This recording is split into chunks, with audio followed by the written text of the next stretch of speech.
right, y'all. Verdict is in. If you can see that, it's inverted because I'm on selfie mode, but the weight came out to 880 pounds on 42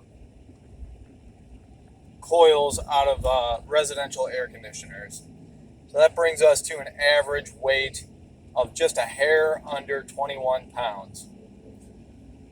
And that's actually just fine in my estimation. As I said in the last video, I think at least half of the ones I brought in today I would have considered small. And so if you had an even mix of, say, a third of them small, a third medium, third large, you might even be above average there, because some of those large coils are really large. I've had some coming out of residential air conditioners weigh 50 pounds, which is obviously twice the average of 25 that I usually go with when I'm mentally counting these things up. So we were below average this time, and the streak dies. We finally came in under $1,500. Was under the average we were shooting for of $1,800. That's all right. Can't win them all.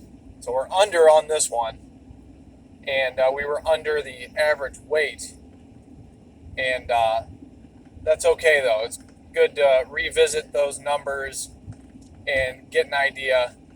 It's important to have those numbers in mind because you want to be able to quickly add up the value of something in the event that, one, you have to pay for it, which sometimes you do. You need to sometimes buy units off of wholesalers, things like that. So you want to have an idea what the value is so you're not coming out upside down and losing money, spending more on a whole unit than you get for it fully scrapped out. And two, the time and gas that goes into getting a unit.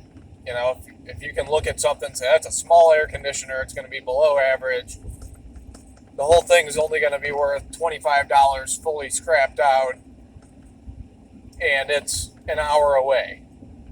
Well, that's probably not worth your time and your gas, unless you have other things to pick up on the way or in the trip. So that's why we do these kind of averages and have an idea, because you really do want to be able to quickly do it. You don't want to have to sit there and spend an hour trying to justify whether or not you want to drive to a job or whether you want to pay for scrap.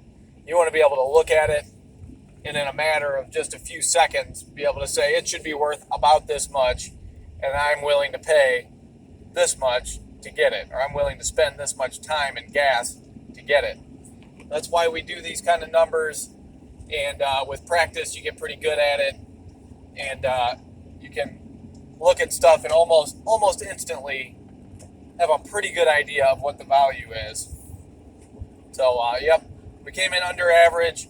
I'm still going to keep going forward with the idea of 25 pounds per ACR per air conditioner. Obviously, you have to use your judgment when you look at one and you realize it's tiny. Well, obviously, it's going to be below average, probably below 20 pounds. Those small ones are probably averaging 15 pounds each, if I had to just throw a number at it off the top of my head. So, yeah, hopefully this helps some people to understand their own pricing and their own estimates a little bit better. And we'll revisit again in the future. Maybe I'll do the same with A coils. Try to get a big load of A coils and count them up just so we know how many we're doing and we can average it out.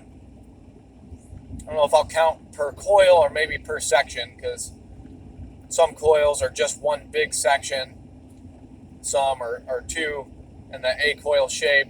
Some are three sections of coil, that is, or sections of ACR, I should say, per A coil. So maybe that's how we'll do it. But anyways, I'll revisit these and we'll keep getting our numbers refined and keep the process moving forward of getting better at what we do.